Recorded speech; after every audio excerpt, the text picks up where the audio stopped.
तहरीर असदार चौधरी। नाजरीन, उसे वक्त की पैमाइश करने का जुनून की हद तक शौक था।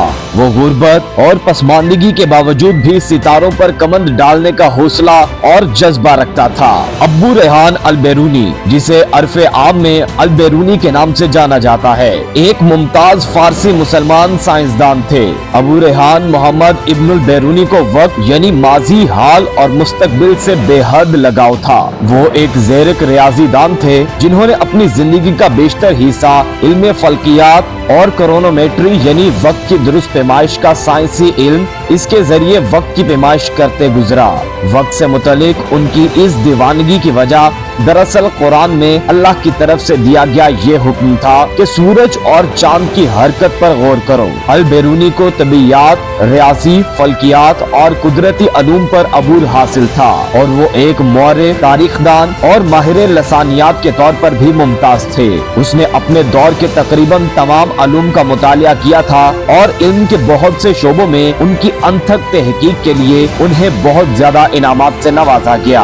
वो 973 ईस्वी में ख्वारिज़म में पैदा हुए, जो अब उज़्बेकिस्तान कहलाता है। ताहम अल-बैरूनी की जाती जिंदगी से मुतालिक बहुत कम मालूमात दस्तयाब हैं। यहाँ तक कि ये भी मालूम नहीं कि वो शादीशुदा भी थे या नहीं और उनकी औलाद थी या नहीं। उनकी लिखी हुई एक नज़म में उन्होंने ये भी दावा किया कि उन्हें अपने वालिद के बारे में भी इल्म नहीं था, लेकिन दुनिया ये जरूर जानती है कि उन्होंने अपनी जिंदगी इल्म हासिल करने की जुस्तजू में गुजार दी और इस दौरान 140 किताबें भी लिख डाली। उनमें से 20 किताबें अपनी असल हालत में अब भी महफूज हैं और उनमें से ज्यादातर में अल-बैरूनी ने आने वाले वक्त की दुरुस्त पैमाइश, जोग्राफिया को रियाजी के जरिए समझने की कोशिश, जियोमेट्री, इल्म पैमाइश अर्ज, अलूम फल्कियात और इतलाकी रियाजी से मुतल्लिक तहकीक की। इस शोबे में उनकी सबसे मकबूल किताब अल-कानूनुल मुसव्विदी में वो जमीन और सितारों की पैमाइश से मुतल्लिक कवायद वज़ा करते हैं। वक्त पैमाइश से मुतल्लिक उनके जुनून ने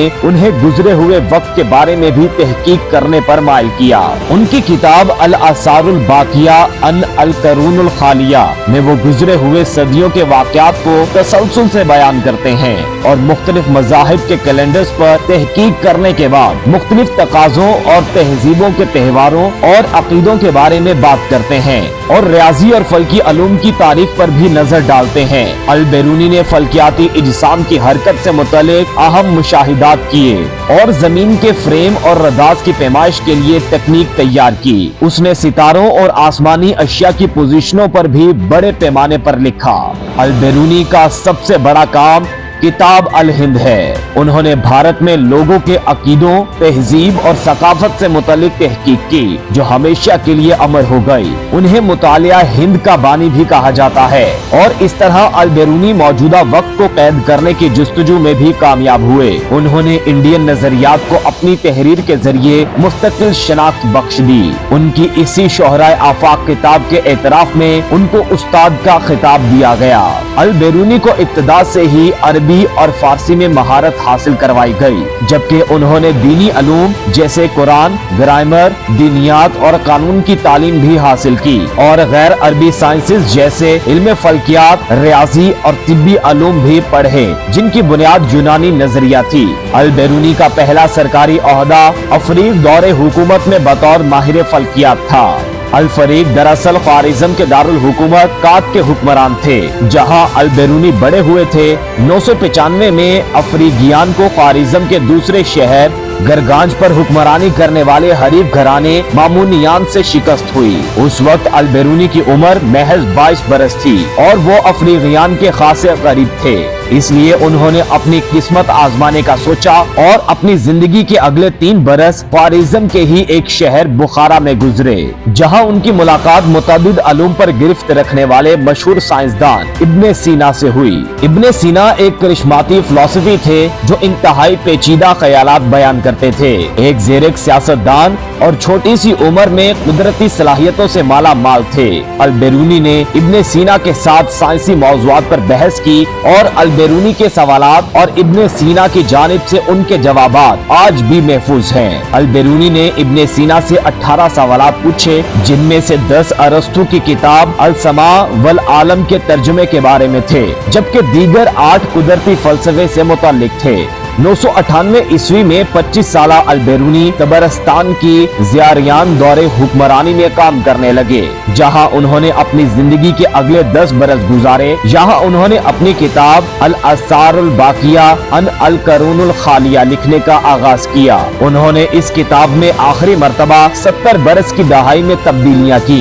ये किताब दरअसल मज़ाहिब की तारीख बताती है। उनमें ज़रतश्तर या मजूसी मजहब से पहले के अफराद जो मुमकिन तौर पर बुद्ध मत को मानते थे, मजूसी, ज़गदियान जो कदीम ईरानी तहजीब से ताल्लुक रखने वाले अफराद थे, ख्वारिज़मी यानी अल बेरूनी के अपने लोग, यहूदी, शामी, ईसाई, इस्लाम के ज़हूर से पहले मौजूद अरबी और मुसलमान शामिल हैं। अल बेरूनी ने इन मज़ाहिब की तारीख पर गौर किया, ये देखा कि वो अपने कैलेंडर कैसे बनाते हैं और उनके त्योहार और दीगर तकरीबात कब मुनक़िद होती हैं। उनकी किताब के पहले 3 बाब मज़ाहिब की बुनियाद के बारे में है, यानी ये सब वक्त का हिसाब कैसे लगाते हैं। अल बेरूनी के कामों और इस्लामी और मजहबी अलूम दोनों पर गहरा असर था। तजर्बाती मुशाहिदे के लिए उनकी लगन और मुख्तलिफ खित्तों से सकाफतों और इल्म की इनकी बारीक बीनी ने इन्हें साइंस की तारीख में एक काबिल जिक्र शख्सियत बना दिया। 15 बरस तक गायब रहने के बाद अल बेरूनी वापस कात आ गए,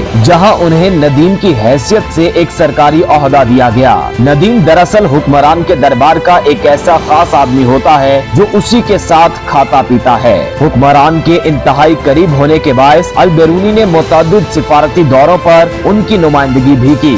ताहम उनकी सियासी जिंदगी में 1017 में उस वक्त भूचाल आया जब एक अफगान फौजी हाकिम महमूद गजनवी ने उनके हुक्मरान से अपना दरबार मुकम्मल तौर पर उनके हवाले करने का कहा। इस तरह इस दौरे हुकूमत का भी खात्मा हुआ और यूं अल बेरूनी गजनवी हुकूमत का हिस्सा बन गए। 1017 से 1030 के दरमियान अल बेरूनी की जिंदगी और उनकी महमूद गजनवी की हुकूमत में किरदार के हवाले से इबहाम मौजूद है। ये इम्कान भी जाहिर किया जाता है कि उन्हें उनकी मर्जी के बगैर हुकूमत का हिस्सा बनाए रखा गया।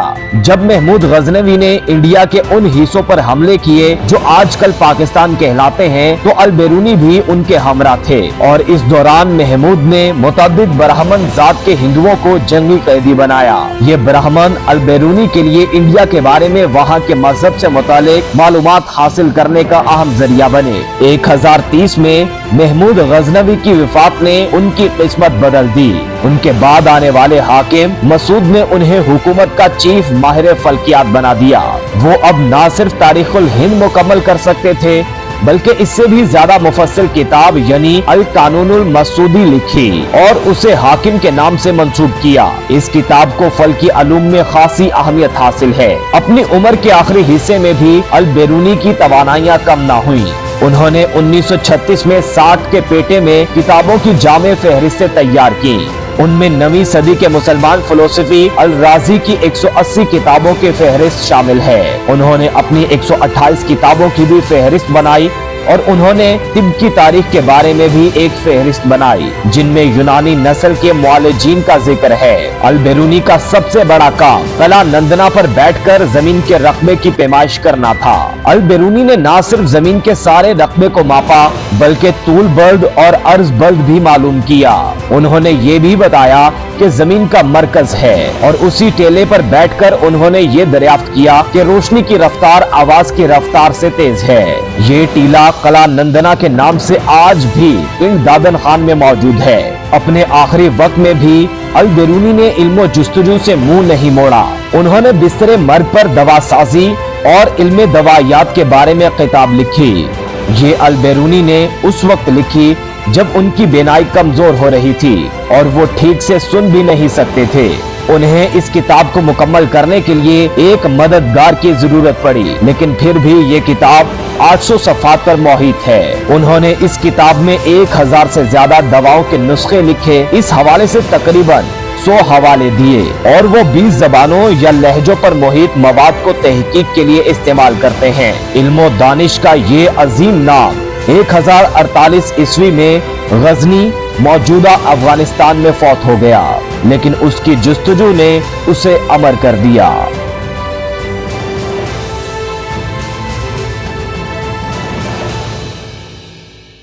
नाजरीन, अगर आपको हमारी ये वीडियो पसंद आई है तो आपसे गुजारिश है कि हमारे चैनल को जरूर सब्सक्राइब करें और बेल आइकन को दबाना मत भूलिए, और बेल आइकन के साथ ऑल के ऑप्शन को क्लिक कर लीजिए। इससे आप तक हमारी हर वीडियो फौरी पहुंचेगी। तारीख और सियासत समेत मुख्तलिफ मौज़ूआत की इन वीडियोस पर कड़ी मेहनत होती है, तो इसको शेयर कीजिए, कमेंट कीजिए और हमें अपनी पसंद के मौज़ूआत तजवीज़ भी कीजिए। आपकी राय हमारे लिए अहम है। देखते रहिए इंस्टा न्यूज़ टीवी।